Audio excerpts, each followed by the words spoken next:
Oh man, figures I would get all set up for a video and the baby wakes up from its nap.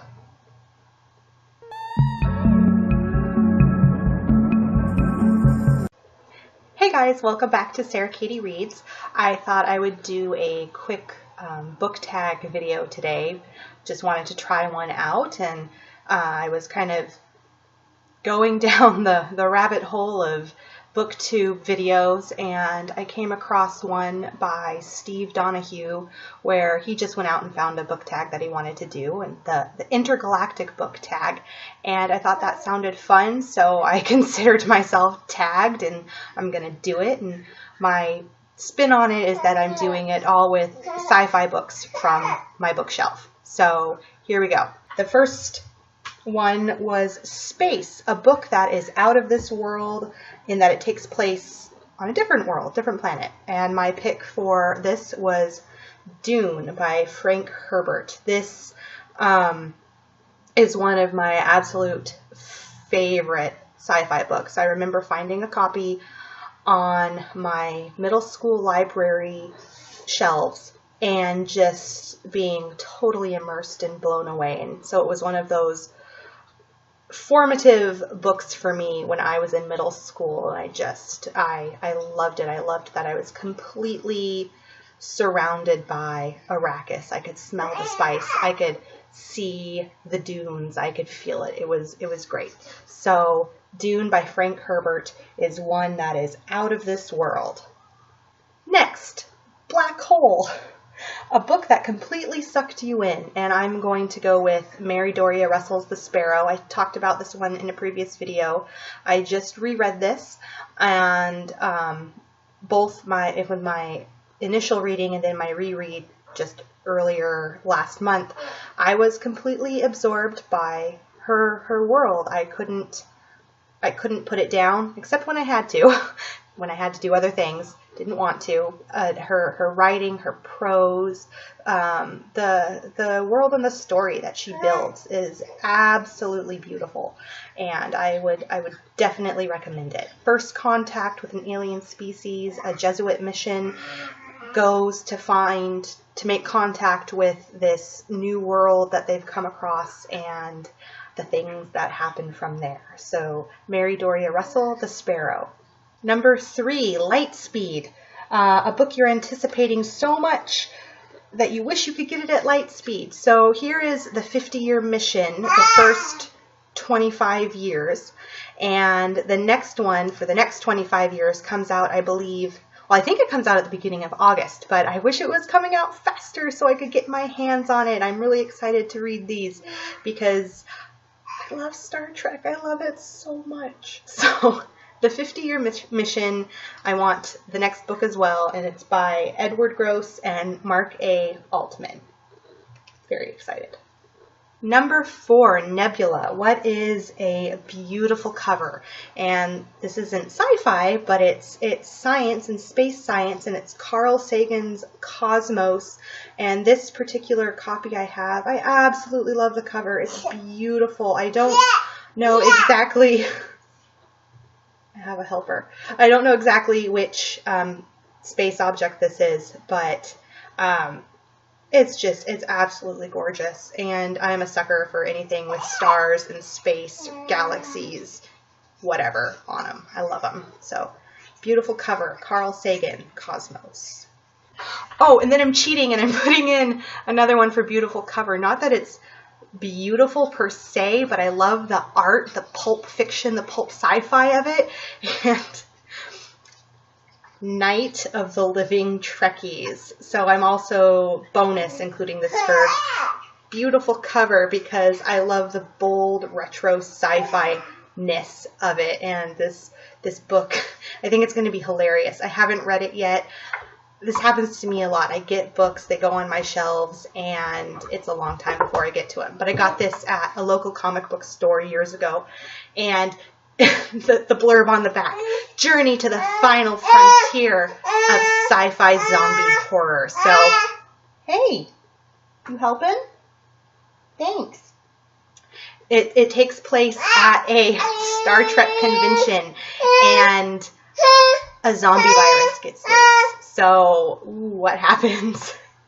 So I'm looking forward to reading this. I'm gonna read this one soon because it's been on my shelf for so long, and the cover cracks me up, and I feel like it's something I should read because, you know, Star Trek and zombies, and not that I'm a huge fan of zombies, they actually give me nightmares. Like, I had to stop watching The Walking Dead because I was having such horrible nightmares from it. So, but I love the fact that it's at a Star Trek convention, because I have been to those, and I go to those, and I love them. They're fun. And it's, as I've said before, it's the 50th anniversary of Star Trek this year.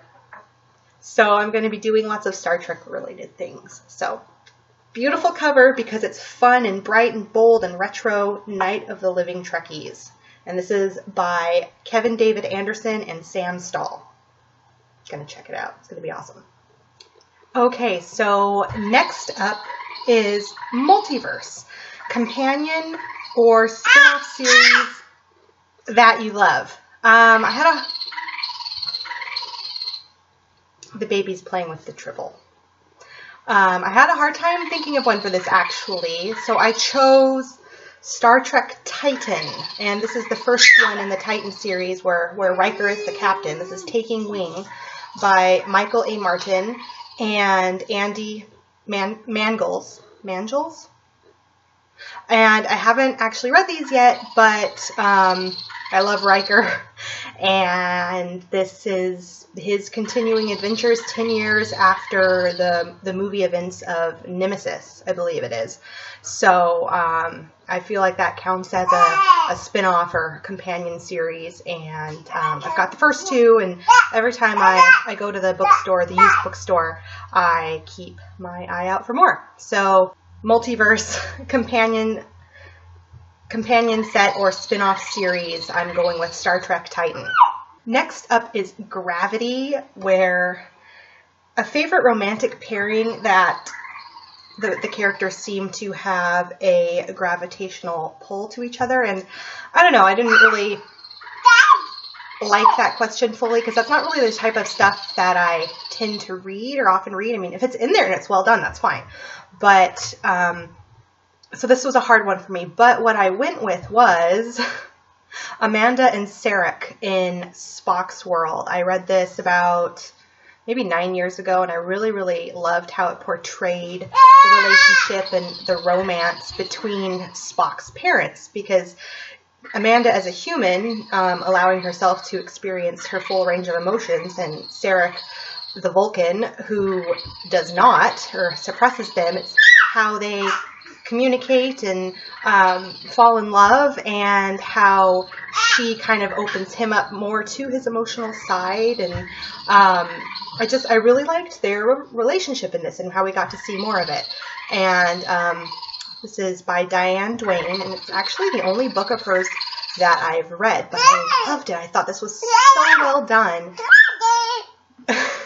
And I'm due for a reread of it just because I enjoyed it so much. And the baby agrees. He thinks it's time to reread it too, and he thinks Spock is pretty awesome. So Gravity for the relationship between Spock's parents. Spock's World. Good stuff. Next question is called The Big Bang. Which book really got you started in reading? And that is a hard question. I don't remember ever not reading. I know that when I was a kid and in the beginning stages of learning how to read, I was in a special reading class because I was having trouble because I didn't want to mess up. I was being a perfectionist and I was afraid to make mistakes. But once I got past that point, there's been no holding back, no stopping me from reading. So I don't remember the very specific first book, but I do have very clear memories of one of the first books, sci-fi books, that really pulled me in. And again, it was in middle school, and it was William Slater's Interstellar Pig. And I don't have a copy of it anymore because every time I find a used copy of it, I end up giving it away to like a younger relative or a friend's child and saying, read this, this is so much fun, and it'll introduce you to some great sci-fi. And that's the one that I love. I'll try to find a picture and put it up maybe blocking my pile of messy laundry. Don't look. My kid has way more clothes than I do. So I'll see if I can get a little picture and put it up here. But William Slater's Interstellar Pig is about a young boy who, I believe it's summertime, and he's like at a summer house on the beach with his family, but he's off kind of doing his own thing. He has these neighbors that he's really drawn to, and he just kind of follows around and watches and tries to interact with. And they're playing this game called Interstellar Pig, and he thinks that it's just a regular game. And strange things start to happen. He hears more things. And it goes from there. I don't want to spoil it for you if you haven't read it, because it's a lot of fun. So, Interstellar Pig by William Slater. Go to your library, used bookstore, wherever. It's awesome. I gotta go see what my kids are getting into. Next question is Asteroid, a short story or novella that you love. And my choice for this is Binti by Nnedi Okorafor. And I was going to show you the cover of it, but it's on my Kindle and the battery died, so I can't. So I'll try and find a little capture of it right here. But it's a novella about a young woman who leaves her defying cultural norms and expectations. She's a brilliant mathematician. She makes incredibly sophisticated mechanisms called astrolabs, and she's the first of her people to go off to the international alliance school or whatever it is, and traveling there is contact with this other civilization and race, and bad things happen. And it was just, her writing is incredible. It was so great. My only gripe about this short story, this novella, was that it was too short. I wanted more. So happily, the author is working on the next in the series. And, oh, hi, baby. I hope there will be a lot more to come in the series, because it was beautiful and I loved the story and I wanted more. So next question was Galaxy. What's a book with multiple points of view? And again, I'm kind of cheating on this one because I already used this, but it's the 50-year mission, the first 25 years. This is the unauthorized oral history of Star Trek, and I'm using it for Multiverse, multiple points of view, because it's years and years and years of collected interviews from the various people who are involved in Star Trek. So it's just this long oral history of everything that went into the show. So it's many, many points of view. I mean, you get actors, directors, Gene Roddenberry, Rod Roddenberry, Gene Roddenberry's son. I think they've got Majel Barrett in here, and they've got, interviews with Leonard Nimoy, and just, I'm super excited to read this. I think this is going to be one of those ones that I just kind of start and keep by my bedside, since it looks like it'll be easy to stop and start as I read other things. So Multiverse, multiple points of view, the 50-year mission, the first 25 years. And then, of course, the next 25 years, which comes out beginning of August. So Multiverse. And last question, Spaceship. What would be a great book title? Or what would be a book title that would be great for the name of a spaceship? And for this one, I chose, oh, there goes the baby. I think that would make a really awesome name for a spaceship. It's a saga, or just saga. It seems like it could encompass so much. Maybe if the spaceship is going on a long voyage of discovery and they're going to tell stories about it later, saga would be very fitting. And these are great, great comics. I've only read the first two, and I'm about to reread the second volume, because it was a while ago that I read it, so that I can then read volume 3 and get caught up. These are amazing, and the art is amazing, and they're beautiful and lush, and the story is fantastic. So name of a spaceship, Saga. So that was my first book tag, and I don't know, it's kind of fun, so I'll probably do them occasionally in the future. They're kind of a good, easy way to ask yourself some questions about books and find things to talk about that I don't have to totally plan out myself. So yeah, maybe, you know, here and there in the future, I'll do one of those. That was fun. I liked this one because why would I not like Intergalactic? So anyway, thank you so much for watching and have a great day. Bye.